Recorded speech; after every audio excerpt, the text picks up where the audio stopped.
बिस्मिल्लाहिर रहमानिर रहीम। हे समस्त जगतबासी, हे समस्त धर्म धर्मान्तरेर समस्त लोक, যারা ধর্মে আছেন, যারা ধর্মে আছেন না এবং যারা ধর্মে আসবেন, সকল স্তরের লোকেদের জন্যই আজকে আমার এই আলোচনা।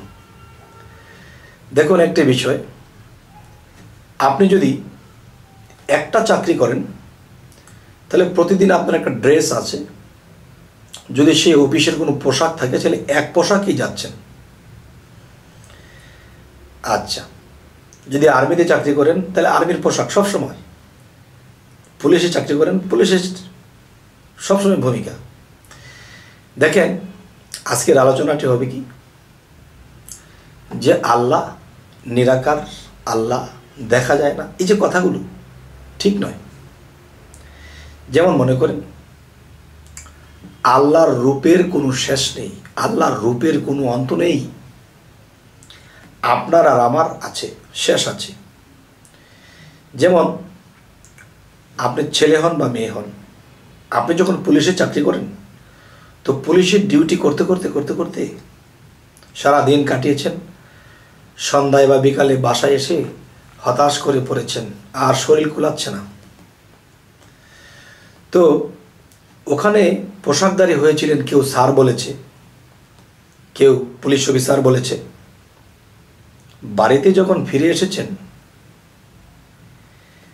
বাড়িতে যখন আপনি ফিরে এসেছেন, এখন আপনার ছেলে বলতেছে, বাবা কেমন আছো বাবা, খাবার দাবার খাও।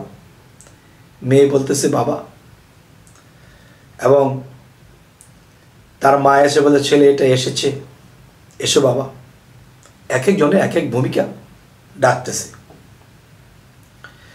আচ্ছা, তা আজকের মূলত কথাটা হলো কি, হিন্দু, বৌদ্ধ, খ্রিস্টান, মুসলমান, ইহুদি, নাসারা, সমস্ত ধর্ম, এক এক ধর্মের মধ্যে আল্লাহ এক এক রূপে এক একভাবে আছে। যেমন হিন্দু ধর্মের আরেকটা নাম হলো সনাতন ধর্ম। সনাতন শব্দের অর্থ কি? পুরাতন সত্য। হিন্দু ধর্মের নাম হলো পুরাতন সত্য। তাহলে পুরাতন সত্য যদি হয়ে থাকে তাহলে পুরাতন তো আছেই, সাথে সত্য আছে, তার মানে ধর্মটা সত্য, এটাই বোঝানো হচ্ছে। তাহলে এখন যে কথাটি বলবো, মুসলমান ধর্মে আল্লাহ আছে কোন রূপে? হিন্দু ধর্মে আল্লাহ ঈশ্বর নামে পরিচিত কোন রূপে? খ্রিস্টান ধর্মে আল্লাহ গড কোন রূপে? তাহলে গড, ঈশ্বর, ভগবান, আল্লাহ, যাই কিছু বলি, তাহলে এক এক জায়গায় এক একটা নাম ধরেছে, এক একটা জায়গায় এক একটা রূপ ধরেছে। এই নাম এবং রূপে তিনি এই বিশ্ব জগৎ পরিচালনা করতেছেন। আমি একটা কথা বলে থাকি, যে মানুষ যখন মুসলমান হয় তখন কালিমা পাঠ না করলে কিন্তু মুসলমান হতে পারবে না। যে এক এক দেশে, এক এক ডিস্ট্রিক্টে, এক এক কান্ট্রিতে এক এক রকম ভাষা, এবং এক এক কান্ট্রিতে যে এক এক নিয়ম কানুন, আলাদা আলাদা ধর্ম। যে কথাটি বলতে চাচ্ছি আজকে, যে লা ইলাহা ইল্লাল্লাহু মুহাম্মাদুর রাসূলুল্লাহ, তার মানে নাই কোনো মাবুদ আল্লাহ ছাড়া, হযরত মুহাম্মদ সাল্লাল্লাহু আলাইহি ওয়াসাল্লাম আল্লাহর প্রেরিত বান্দা ও রাসূল। তাহলে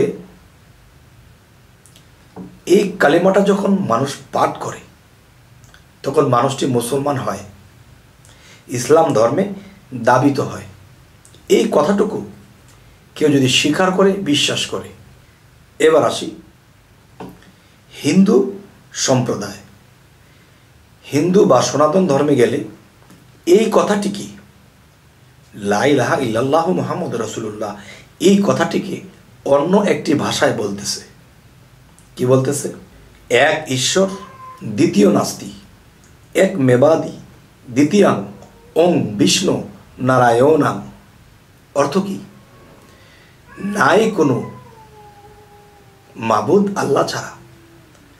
হযরত মুহাম্মদ সাল্লাল্লাহু আলাইহি ওয়াসাল্লাম আল্লাহর প্রেরিত বান্দা ও রাসূল। এখানে কি বলা হচ্ছে?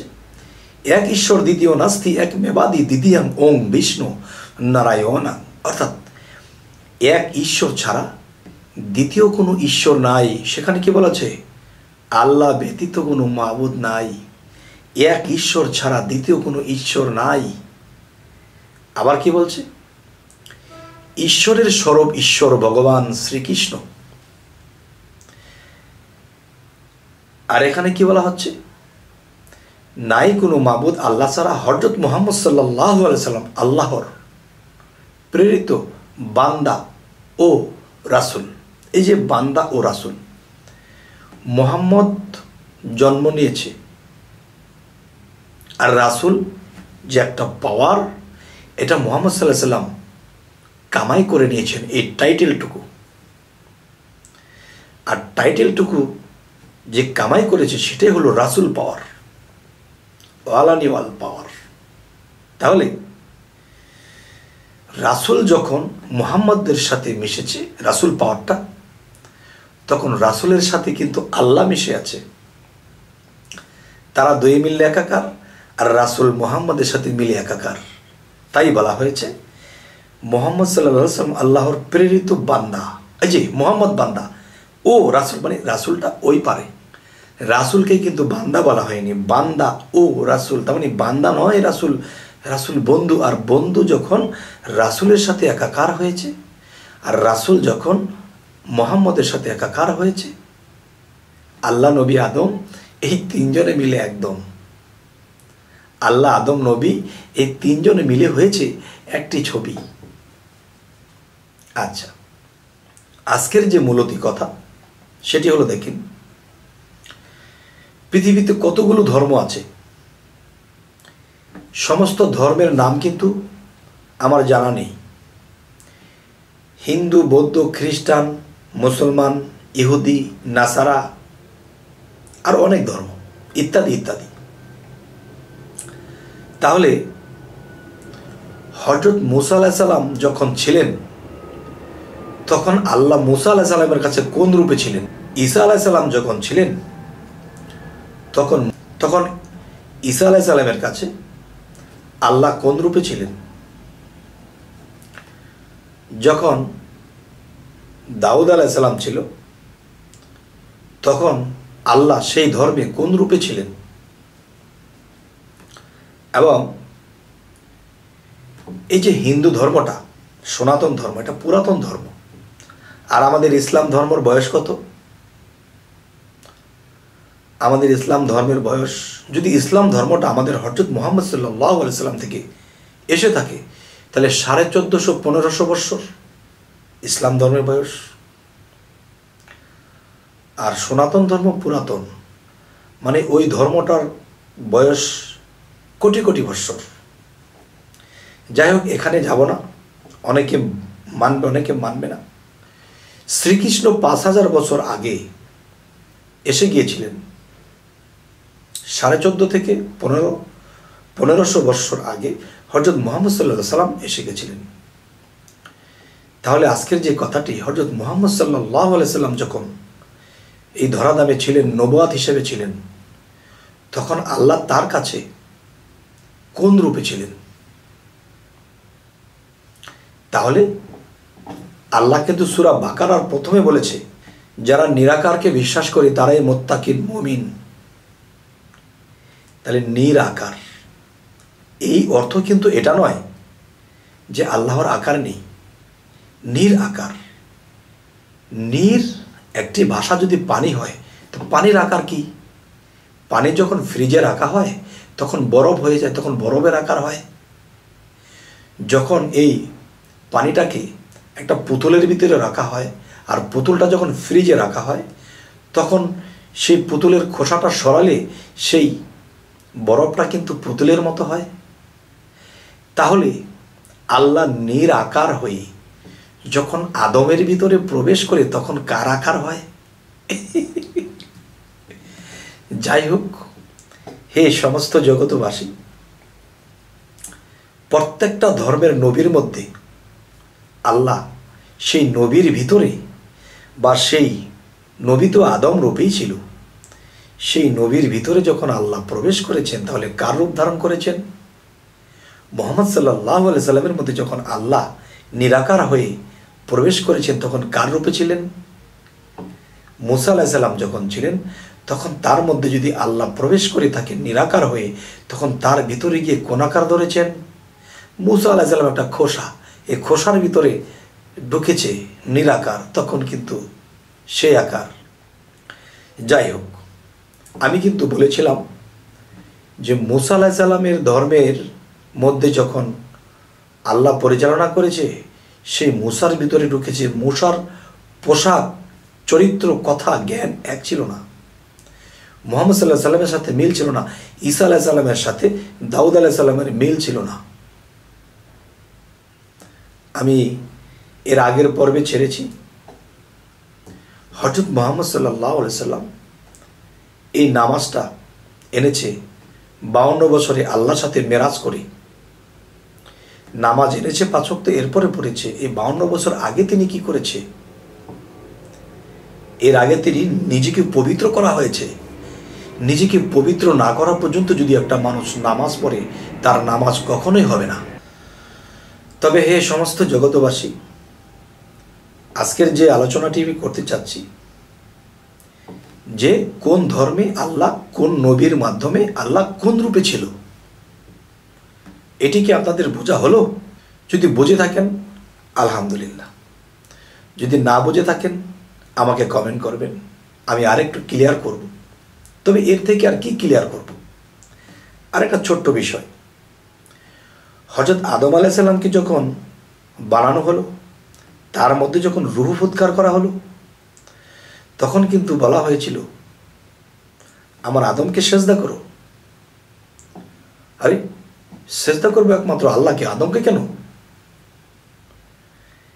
কিন্তু তারা বুঝতে পারছে না যে আদমের কালবের ভিতরে শাহ এলাহির বারামখানা।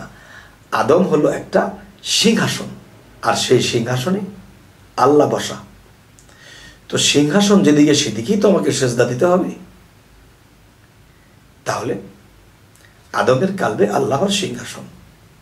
ঠিক নবী রাসূলদের কালবের মধ্যে বসে নবীকে আল্লাহ পরিচালনা করেছে, এবং আল্লাহ যখন নবীদের কালবের মধ্যে বসেছে তখন তারা এখান থেকেই খবর পেয়েছে। যদি বলা হয় জিবরাইল এনে দিয়েছে, জিবরাইলও আপনার মাঝে আছে। যখন একজন কামেল পীরের কাছে একজন মানুষ বায়াত গ্রহণ করে, সে বায়াতের দিন দেখিয়ে দেবে আপনার জিবরাইল আপনার মধ্যে কোথায় বসে আপনাকে খবর দিচ্ছে। দেখিয়ে দিলেই তো হবে না, সাধনা করে সেই জিবরাইলকে জাগ্রত করতে হবে, তখন সেই জিবরাইল আপনাকেও খবর দেবে। একজনে বলতেছে নবুয়াতির যুগে জিবরাইল খবর দিত। তখন আমি বলতেছি নবুয়াতির যুগে খবর দিত, তাহলে নবী মুহাম্মদ সাল্লাল্লাহু আলাইহি সাল্লাম যখন দেহ ত্যাগ করেছেন তখন কি জিবরাইলও মারা গেছে? না না, জিবরাইল মরেনি। তাহলে সে কি করে? তাকে কি আল্লাহ আকাশে বেঁধে বেঁধে ঘাস খাওয়াচ্ছে? নাউজুবিল্লাহ। তাহলে না, নবুয়ত খতম, কিন্তু উলিয়াদের মধ্যে এখনো খবর আনতেছে। একজন কামেল পীর দেখিয়ে দিবে যে বাবা তোমার দেহের এমুক জায়গায় জিবরাইল বসা আছে, এখানে বসে তোমাকে খবর দেবে যদি তুমি সাধনা করে তাকে জাগ্রত করে নিতে পারো। তবে আজকে কথা মনে হয় একটু দীর্ঘ হচ্ছে, বিরক্ত হচ্ছেন না তো? আচ্ছা, তো আরো কিছু কথা হলো কি, যে খুবই গুরুত্বপূর্ণ একটি কথা। আপনি দোকান থেকে একটা মোবাইল কিনেছেন, তখন মোবাইলটার মধ্যে যতক্ষণ পর্যন্ত সিম না দিচ্ছেন ততক্ষণ পর্যন্ত এই মোবাইলটার সাথে হট কানেকশন হওয়ার জন্য কোনো নেটওয়ার্ক পাচ্ছে না। ঠিক একটা মানুষ যদি এই পৃথিবীতে বায়াত গ্রহণ না করে তাহলে সেই নেটওয়ার্কের সাথে তার সংযোগ থাকে না, তার মানে সেই সিমটাই তার মধ্যে নাই। যেদিন একজন মানুষ বায়াত গ্রহণ করলো সেদিন সে মোবাইলে সিম বলল, কিন্তু দেখেন সিম ভরার আগে কিন্তু মোবাইলটা চালু হয়েছে এবং কত ফাংশন দেখা যাচ্ছে, কিন্তু সে ফোন যাচ্ছে না, তার মানে এর সাথে কোনো হট কানেকশন নেই। আর যেদিন একজন কামেল মুর্শিদের হাতে হাত দিয়ে বায়াত হবে সেদিন থেকে আপনার সিম ভরা হবে। আর সেদিন থেকে আপনি আস্তে আস্তে সাধনা করতে করতে এই সিমটা বিভিন্ন নাম্বার আসবে, বিভিন্ন কিছু যোগাযোগ হবে, আস্তে আস্তে আপনি শিখে যাবেন, পরে আপনি খবরাখবর পাবেন। খুব ভালো লাগতেছে আজকে কথাগুলো বলতে, তবু সকল স্তরের লোক কি এই কথাগুলো নেবে? তবে যাই হোক, আজকে এই কথাগুলোর মূলে কি? আল্লাহ কোন ধর্মে কোন রূপে ছিলেন, এভাবে ছিলেন। এবার আসি বেলায়েতের যুগে। এই বেলায়েতের যুগে আল্লাহ ওলিয়া আউলিয়াদের মধ্যে যারা নিজেকে পবিত্র করেছে তাদের মধ্যে তাদের কালবে বসে বসে তখন ভক্তদেরকে পরিচালনা করে দিয়ে চলে যায় আবার আসে, চলে যায় আবার আসে। তবে বোঝা গেল ওলিয়া আউলিয়াদের মধ্যেও কিন্তু রূপ আছে। নীরের মতো আসে, নীর যখন বরফ হয় তখন একটা আকার ধরে, ঠিক সেই বনি আদম ওলিয়া আউলিয়া হয়েছে, নিজেকে পবিত্র করেছে, সেখানে গিয়ে তার রূপে পরিচালনা করে যায়। যেমন বড় পীর সাহেব, তাকে দাওয়াত করেছিল ৬০ জন ভক্ত, ৬০ জনের দাওয়াত নিয়েছে। তাহলে বড় পীর ৬০ জন হয়ে ৬০ জন ভক্তের বাড়িতে গিয়ে ইফতারি করে এসেছে একই সময়ে। বলতে চাই মাটির দেহ তো একটা, তাহলে ভাত মাছ কিংবা ইফতার করতে গেলে পেঁয়াজি ফুলুরি কত কিছু খেয়েছে, তো মাটির। তাহলে মাটির দেহ তো একটা ছিল, তাহলে ওই ইফতার খেয়েছে কিভাবে জানেন? আমি একটু বলবো।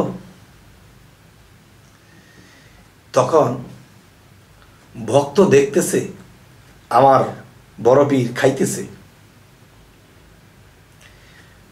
তিনি দেখতেছে আমার বড় পীর খাইতেছে, কিন্তু সে দেখতেছে বড় পীর খাইতেছে, কিন্তু ভক্তের মুখে যাইতেছে, ভক্তের পেটে খাবার যাচ্ছে। তখন গুরু চলে গেল। ভক্ত বলল, আমি তো খাইলাম না, কিন্তু আমার পেট ভরা কেন? ভক্তের মুখে খেয়ে সম্পিট দিয়েছে। তাহলে এক আল্লাহ এই বিশ্বব্যাপী সমগ্র রূপে রূপান্তর হতে পারে। ওলি আউলিয়া কামেল পীরের ভিতরে গিয়ে তখন সেই রূপে ভক্তদেরকে কাকে পরিচালনা করতে হবে, কাকে জ্ঞান দিতে হবে, কাকে পরপারে নিয়ে যেতে হবে, সমস্ত ফায়সালা করে তিনি চলে যান। দেখেন, আপনি যখন পুলিশের পোশাক পরে গেছেন একটা ভেষ, বাড়িতে যখন এসেছেন শার্ট লুঙ্গি পরেছেন একটা ভেষ, এই দুইটা ভেষ কিন্তু আপনি ধরতে পারেন, আর এতেই কিন্তু আপনি ক্লান্ত।